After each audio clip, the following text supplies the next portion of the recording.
Hola, bienvenidos al segundo video tutorial, el video tutorial 2B de la unidad 2, funciones de Rn en Rm. Comenzamos.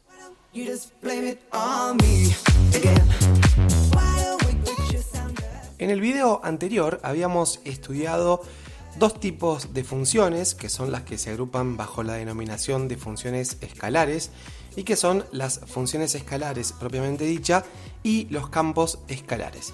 Esta vez vamos a hablar de las funciones vectoriales y son aquellas que se dan en el caso en que m sea mayor que 1. Esto quiere decir que el conjunto imagen de este tipo de funciones va a estar contenido en un espacio diferente al conjunto de los reales. Por ejemplo, en R2 o en R3, en R4, etc. En primer lugar, tenemos el caso de las funciones vectoriales propiamente dichas. Es aquel caso que se da cuando el dominio está contenido en los reales. Eso quiere decir que cuando n vale 1 y, bueno, m es mayor a 1. Lo importante de esto es recalcar que a un número real este tipo de funciones les hace corresponder un punto o un vector del espacio Rm. En segundo lugar, tenemos el caso de los campos vectoriales. Y este es el caso en el que las funciones son funciones que van desde un conjunto que está incluido en Rn y cuyo conjunto imagen está contenido en un espacio Rm. Estamos hablando de funciones que a un punto o vector de n componentes les hace corresponder un punto o vector de m componentes. Esto es una breve reseña sobre este tipo de funciones que son con las que vamos a trabajar en este video. Vamos a comenzar entonces y vamos a hacer el ejercicio 2.9.2 que lo pueden encontrar en la página 22 de la última versión oficial del cuadernillo de análisis matemático 2, que es la del 2019. Este ejercicio dice lo siguiente: trazar la curva cuya ecuación vectorial es r de t igual a coseno de t por i más seno de t por j más t por k para t perteneciente al intervalo cerrado 0, 2pi.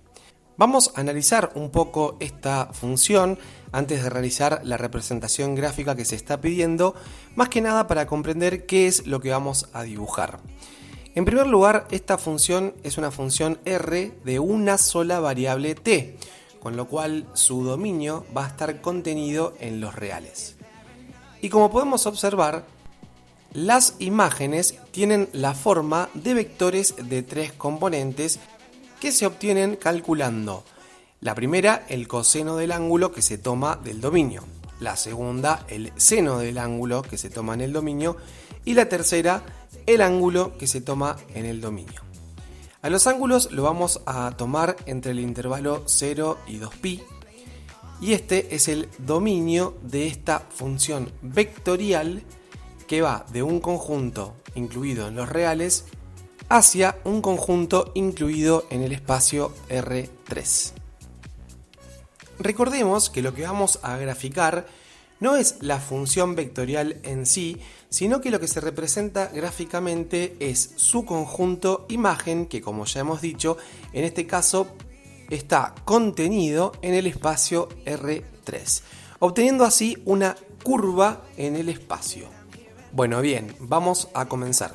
Si bien la forma es una forma conocida que hemos estudiado en geometría analítica, vamos a proceder a graficarla calculando previamente algunos puntos que formen parte de esta curva y eso lo vamos a hacer dándole algunos valores arbitrarios al parámetro t y eso nos va a generar distintos puntos de coordenadas x y z.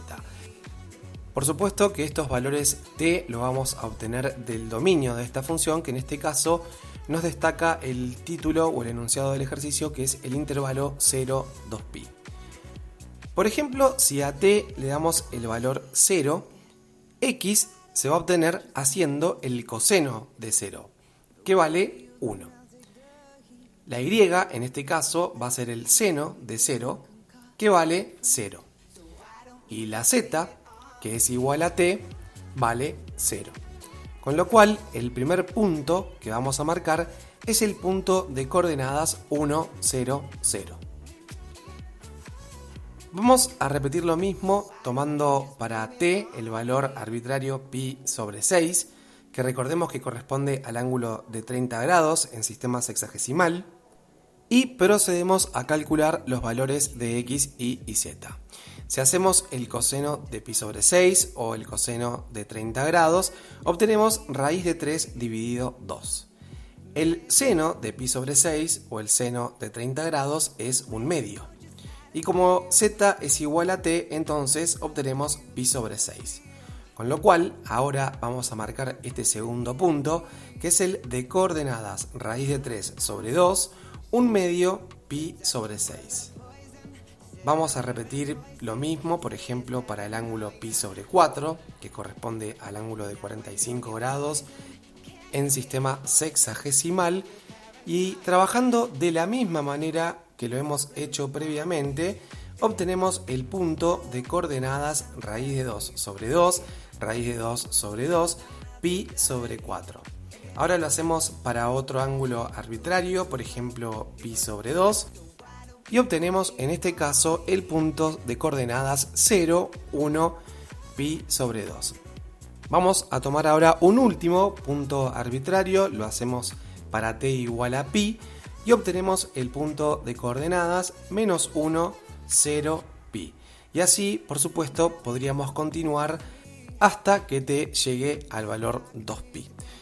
Bien, la forma que va a tener esta curva es la que se está trazando en la figura, y como podemos recordar, a esta curva se le llama hélice.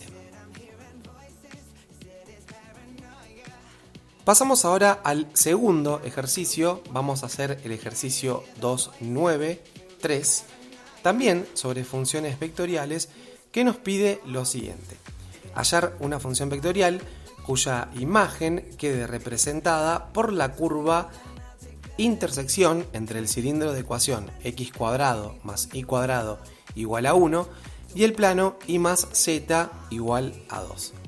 Bien, si representamos gráficamente esta situación, se tiene al cilindro representado en color rosa y al plano representado en color verde. Puede notarse, además, que la curva intersección entre ambas superficies, que está representado en color negro, se trata de una elipse. Pero entonces tenemos que preguntarnos cómo hacemos para parametrizar esta elipse, y al tratarse de una curva del espacio, obviamente que esta función vectorial va a ser una función vectorial que vaya de un conjunto contenido en los reales hacia R3. Una forma útil de encontrar esta parametrización consiste en hacer lo siguiente. Vamos a analizar el comportamiento de la curva a lo largo y a lo ancho sin tener en cuenta las alturas que van adquiriendo los puntos que la conforman.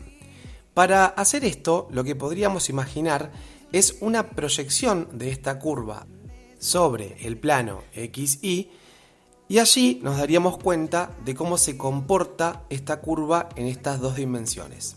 Obviamente se va a tratar de una circunferencia de centro 0, 0 en el plano XY y de radio 1.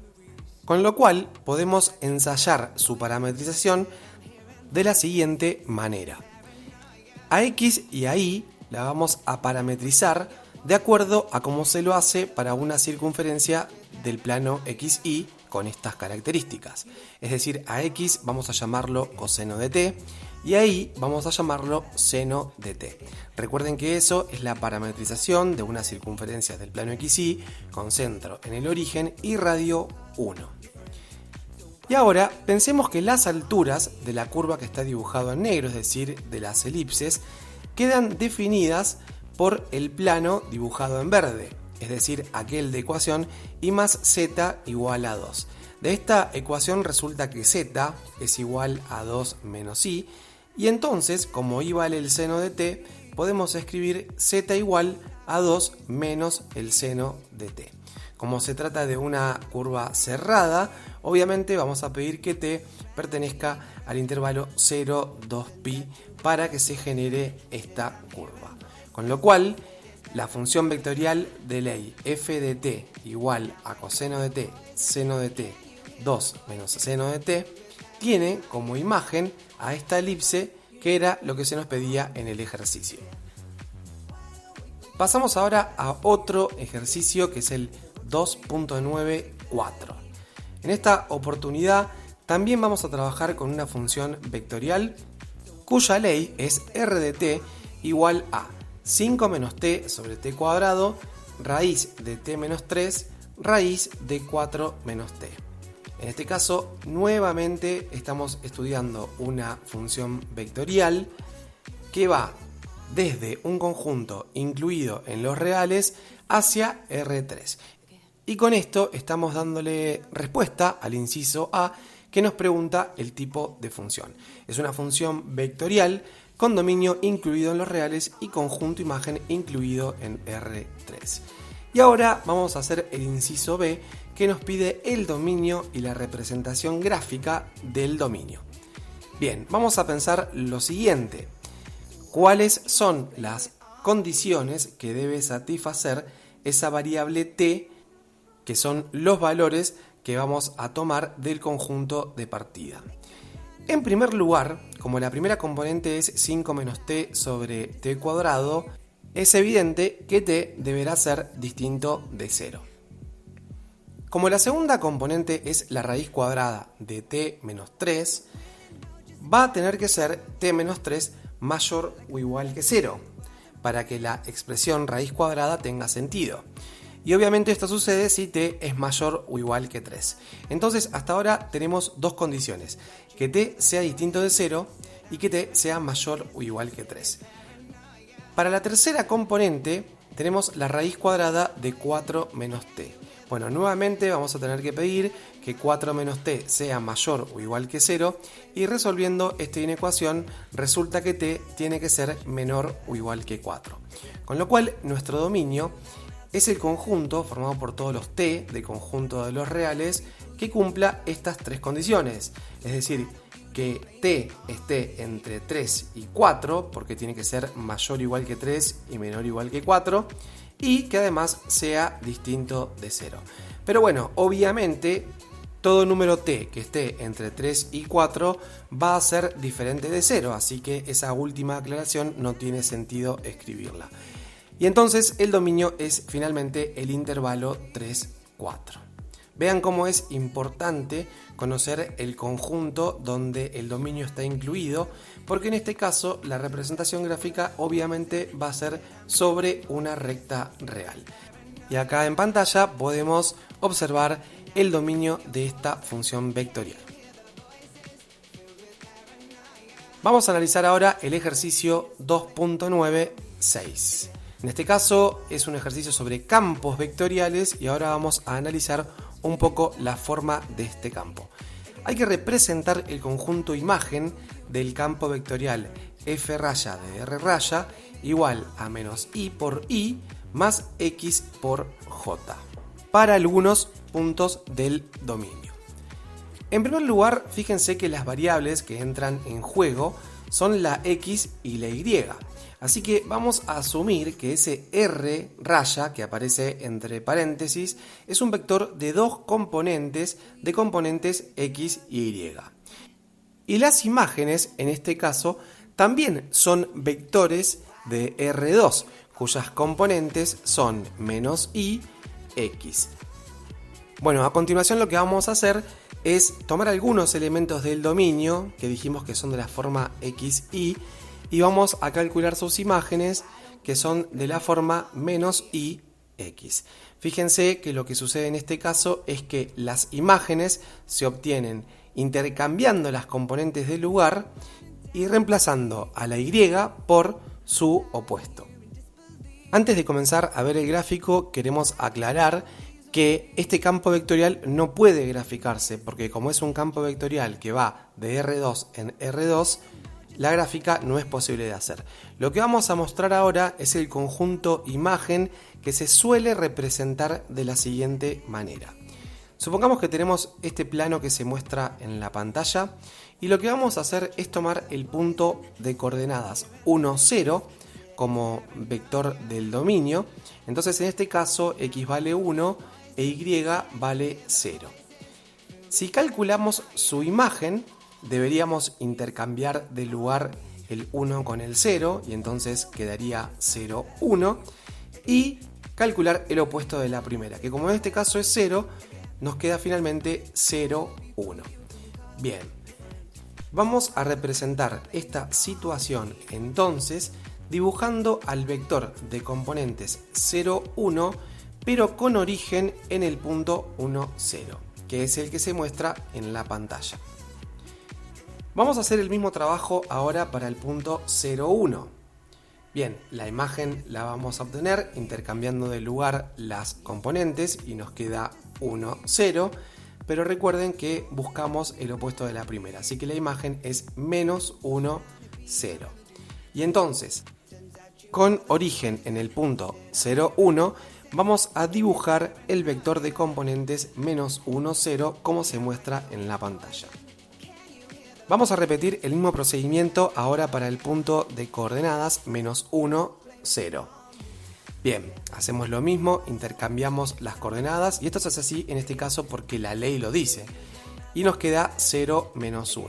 Al primero le calculamos su opuesto, obviamente el opuesto de 0 es 0, así que entonces vamos a dibujar a partir del punto menos 1, 0, el vector 0, menos 1 como se muestra en la pantalla.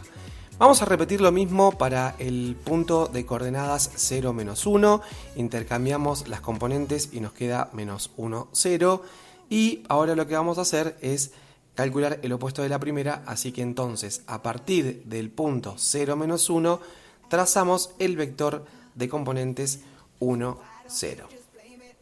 Bueno, vamos a hacerlo para uno más. Vamos a tomar el punto del dominio 2, 1 y le calculamos su imagen. Si intercambiamos las coordenadas entre sí nos queda 1, 2, calculamos la opuesta de la primera, así que a partir del punto 2, 1 vamos a dibujar el vector menos 1, 2. Ahí lo tenemos dibujado en la pantalla. Bueno, esto lo podríamos hacer con cualquiera de los puntos del plano y entonces nos va quedando esa figura que se muestra en la pantalla. Esto es una representación del campo de direcciones, de este campo vectorial, y nos da una idea de su comportamiento. Piensen, por ejemplo, que si cada xy del dominio representara un punto sobre la superficie de un líquido, por ejemplo, contenido en un tanque, este campo vectorial tendría un efecto sobre este líquido que consiste en este caso en hacerlo rotar en sentido antihorario alrededor del eje central del tanque. Con este último ejemplo damos por culminado este video y nos vemos en la próxima.